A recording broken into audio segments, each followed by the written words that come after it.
Alors salut à tous et bienvenue dans cette nouvelle vidéo. Alors vous l'avez vu dans le titre, on ne va pas tergiverser pendant 10 000 ans. Le fait de donner un rendu naturel à vos photos, j'entends par là colorimétriquement parlant, eh bien ça n'existe pas. Alors déjà, premièrement, lorsque vous décidez d'un sujet, lorsque vous décidez d'un angle d'attaque, d'un point de vue, vous prenez déjà certaines décisions.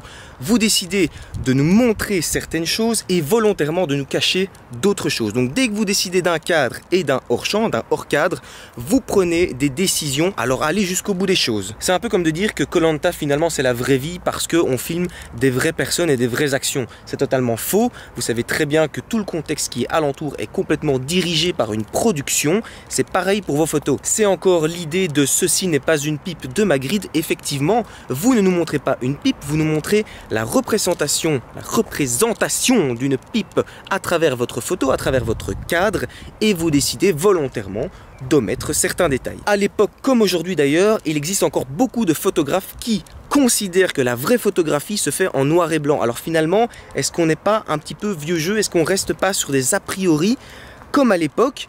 Aujourd'hui, ça n'a plus de sens de dire que la photographie n'existe que en noir et blanc. Eh bien, c'est pareil pour la retouche. Ça n'existait pas ou beaucoup moins à l'époque et du coup, on a l'impression de dénaturer le travail parce qu'on va justement changer les couleurs qui ont été induites de prime abord par notre appareil, par notre objectif. Vous avez le droit de dire que vous aimez tel ou tel rendu dans une image, mais pas de dire qu'elle est plus ou moins naturelle parce que ça n'existe pas. De plus, lorsque vous décidez de choisir une certaine profondeur de champ, c'est-à-dire de nous montrer plus ou moins ce qui se passe en avant-plan et en arrière-plan de votre sujet principal, une fois encore, vous décidez d'omettre certains détails ou volontairement de nous montrer le contexte dans lequel il est inclus. Êtes-vous certain que dans la nature, la profondeur de champ qui était réelle et que votre œil définissait au moment où vous avez pris la photo est exactement celle que vous avez induite lorsque vous avez pris la photo lors de votre prise de vue? Alors déjà, d'un individu à l'autre, nous n'avons pas la même perception des couleurs, des contrastes et même des formes. Je suis bien placé pour en parler puisque je suis photographe et daltonien. Même si c'est pas toujours évident, j'ai bien dû trouver un subterfuge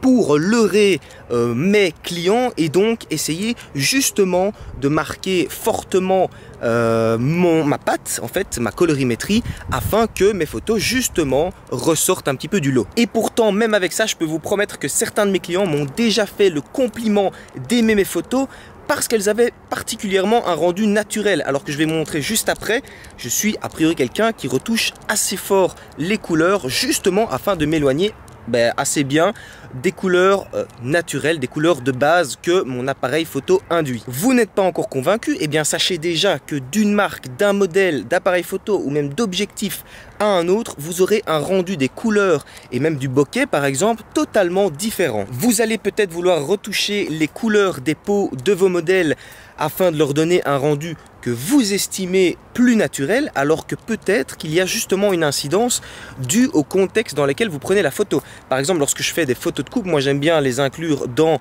la nature, et bien incontestablement, il y a un reflet verdâtre sur les visages, dû tout simplement à la lumière qui se reflète sur les arbres et sur l'herbe. Alors finalement, est-ce que le rendu le plus naturel, c'est de laisser un peu de vert dans les visages, ou bien c'est d'essayer de leur rendre, on va dire, la couleur la plus naturelle qu'elle aurait finalement en studio? Beaucoup d'entre vous encore estiment que le plus naturel possible, eh bien, c'est de ne pas retoucher aux photos et de juste un petit peu les recontraster en post-production. Mais êtes-vous vraiment bien sûr que dans la nature, les couleurs étaient plus contrastées que sur vos clichés? Mais encore plus lorsque vous choisissez certains réglages plutôt que d'autres, une fois encore, vous allez faire des choix qui vont être marqués dans le rendu de vos images. Si vous décidez de faire une photo en automatique ou en manuel, vous allez avoir un rendu carrément différent. Si vous choisissez une balance des blancs plutôt qu'une autre, vous allez avoir des couleurs totalement différentes. Si vous choisissez d'attendre qu'un nuage passe devant le soleil ou de faire la photo en plein cagnard, vous allez avoir une lumière complètement différente. Tout ça, ce sont des choix. Tout au long de la prise de vue, vous prenez des décisions, vous faites des choix. Alors pourquoi ne pas aller jusqu'au bout du compte? Finalement, la photographie, c'est une succession de choix, alors pourquoi ne pas aller jusqu'au bout des choses en marquant vos intentions jusqu'au bout? Êtes-vous certain que pour vous, ce n'est pas plutôt une excuse pour ne pas apprendre à utiliser un logiciel de retouche qui finalement vous rebute? Ça fait maintenant bien longtemps que la photographie n'existe plus que pour montrer des actions ou des moments de vie, ok? Elle est aussi là pour montrer un point de vue sur un sujet. mais aussi pour finalement commencer à faire de l'art. Et c'est là que il pourrait être très intéressant pour vous de trouver votre patte en colorimétrie pour justement ajouter une dimension supérieure à vos photos qui pourrait vraiment nourrir finalement le sujet. C'est un peu comme la cerise sur le gâteau. Voilà, vous l'aurez compris, je pense personnellement en tout cas que la colorimétrie est là pour ajouter une dimension supérieure à vos photos, pas pour les dénaturer, parce que très honnêtement, vous allez avoir une photo qui sera retouchée. Pour certaines personnes, elle ne sera plus du tout naturelle, et pour d'autres, elle le sera beaucoup plus. Donc finalement, ça ne veut pas dire grand-chose, c'est bullshit, ok? Alors oubliez cette idée. Par ailleurs, si vous voulez justement apprendre à retoucher vos photos, à trouver votre patte en colorimétrie, mais aussi tout simplement si vous voulez apprendre la technique en photo, eh bien je vous invite à aller voir en description. Vous trouverez un lien qui vous renverra vers un syllabus que j'ai écrit de 12 chapitres et plus de 150 pages qui reprend